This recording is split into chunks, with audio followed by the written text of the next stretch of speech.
Good morning dear student. Atomic structure को आप पिछले वीडियोस में क्लियर कर रहे थे, जिसमें आपको कई अच्छी बातें आपको बताई थी।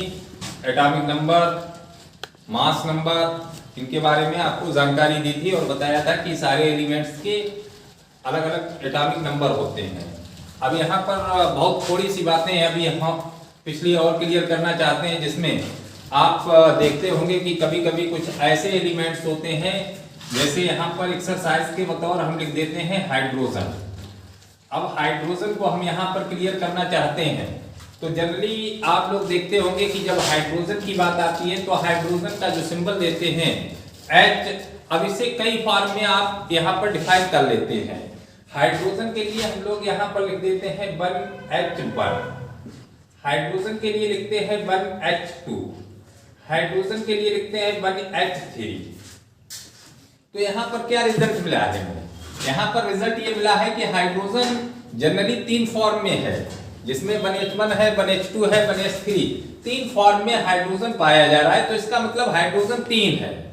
हाइड्रोजन कितने हैं? 3। जनरली तो हम एक हाइड्रोजन की बात करते हैं, वैसे हाइड्रोजन 3 है। अब जिसमें 1H1, 1H2 और 1H3। अब जो 1H1 हाइड्रोजन होता है, इसे हम लोग प्रोटियम,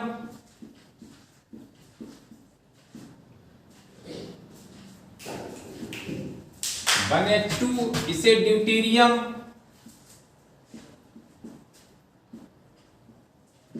और 1H3 इसे ट्राइटियम के नाम से हम लोग जानते हैं। तो हम यहाँ पर कहना ये चाहते हैं कि इस पूरे प्रोसेस में कि 1H1, 1H2, 1H3 3 हाइड्रोजन, तीनों हाइड्रोजन का एटॉमिक नंबर सेम है, लेकिन इनका मास नंबर जब हम क्लियर करते हैं तो मास नंबर इनका डिफरेंस है, अलग है मास नंबर। और ऐसे जितने भी एलिमेंट्स होते हैं, सुन लीजिएगा डियर, वे एलिमेंट्स जिनका atomic number same, mass number difference, या कह सकते हैं कि वे सारे एटम्स जिनके एटॉमिक नंबर समान होते हैं लेकिन द्रव्यमान संख्याएं भिन्न होती हैं, उन्हें कहते हैं आइसोटॉप्स। आइसोटॉप्स, बहुत अच्छी बात आपके सामने यहां पर आई है। आइसोटॉप्स को हिंदी में कहते हैं समस्थानिक।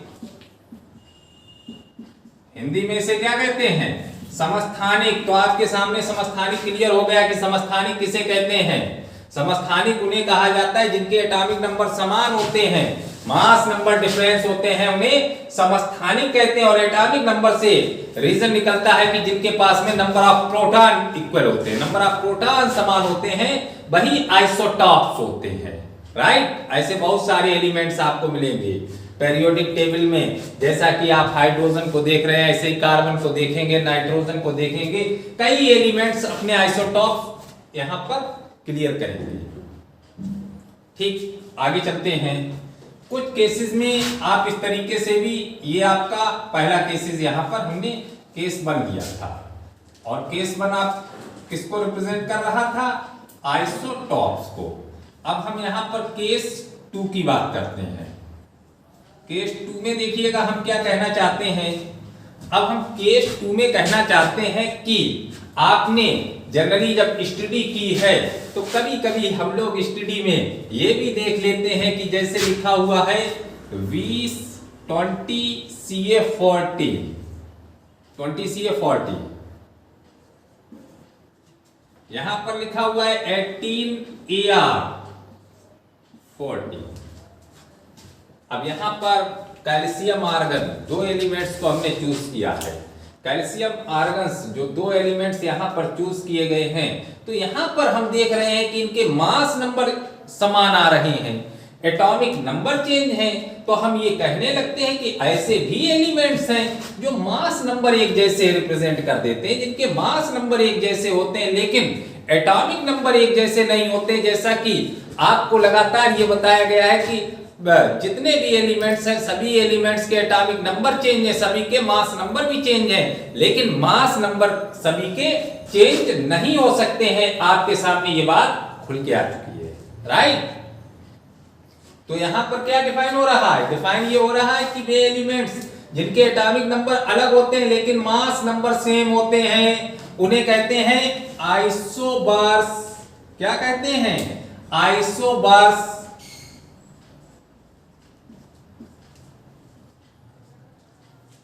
आइसोबार्स समभारिक, हिंदी में क्या कहते हैं? समभारिक। डेफिनेशन क्लियर हुई? समभारिक बहुत शॉर्टकट लैंग्वेज में आपको बताया जा रहा है, बहुत छोटी सी लैंग्वेज में। समभारिक क्या हो गए हैं? समभारिक किसे कह दिया है? उन एलिमेंट्स के लिए समभारिक क्लियर किया गया है जिनके atomic number change, mass number same, उन्हें समभारिक। यहां पर केस 3 और देख लीजिएगा, ऐसे कई सारे केसेस आपके सामने रखे जाते हैं। केस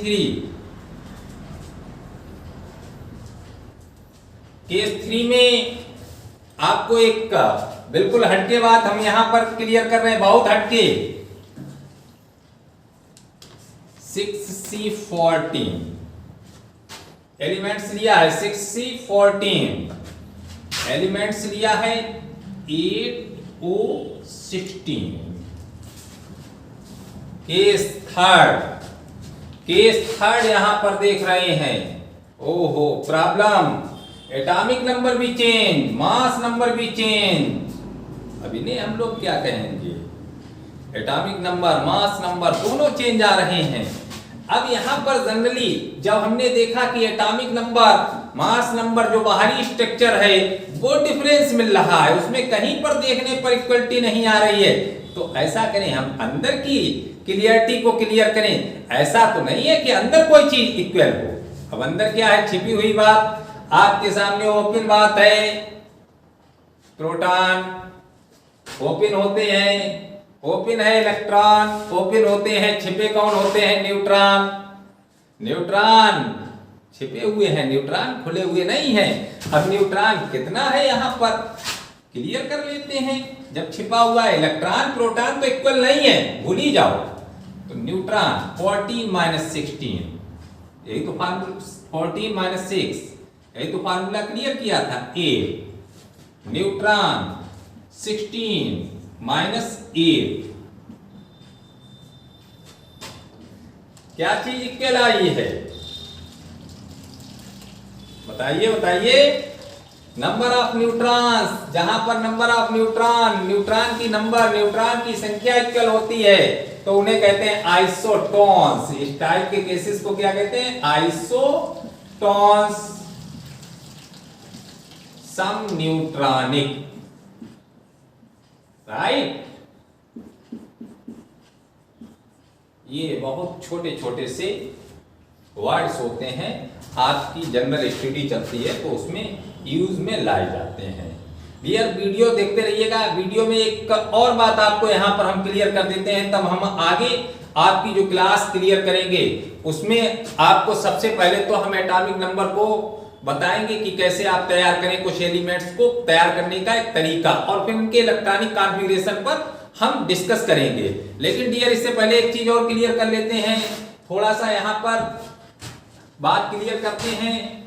आयंस देखिएगा, बहुत इंपॉर्टेंट बात आपके सामने रख रहे हैं। एटम्स तो सभी लोग जानते हैं, आयंस क्या होते हैं जैसा कि आप लोग जानते हैं, आप लोगों को क्लियर कराया गया। आयंस मींस जिनके ऊपर पॉजिटिव या नेगेटिव चार्जेस लगे होते हैं उन्हें आयंस कहते हैं। जैसे यहां पर हमने लिख दिया है Na क्या है? Na एटम्स है क्योंकि इसके ऊपर कोई भी चार्जेस नहीं है, और यहां पर हमने लिख दिया है Na+। तो Na+ क्या है? ये कैटायन है, आयंस है, क्योंकि इसके ऊपर पॉजिटिव चार्ज लगा हुआ है। तो आयंस कब फॉर्म होते हैं? आयंस तब जब बनते हैं जब एटम्स में या तो इलेक्ट्रॉन डाला जाए या एटम से इलेक्ट्रॉन निकाल दिया जाए, तो आयंस बन जाते हैं। इलेक्ट्रॉन डालो या इलेक्ट्रॉन निकालो। तो यहां पर जैसा कि हम बात जो मैं कहना चाहते हैं वो अब यहां से समझिएगा। सोडियम का एटॉमिक नंबर होता है 11। कितना होता है? 11, 2, 8, 1। तो सोडियम के पास में नंबर ऑफ इलेक्ट्रॉन कितने हैं? 11। सोडियम के पास प्रोटॉन कितने हैं? 11। अब यहां पर इससे एक इलेक्ट्रॉन हमने निकाल दिया है, और जब एक इलेक्ट्रॉन यहां पर निकाल दिया है तो Na+, ये क्या बन गया था? आयंस। अब यहां पर 2,8 एक इलेक्ट्रॉन इससे जा चुका है। तो इसमें डियर ये बताइएगा इलेक्ट्रॉन कितने हैं? Number of electron 8, 2,8 10।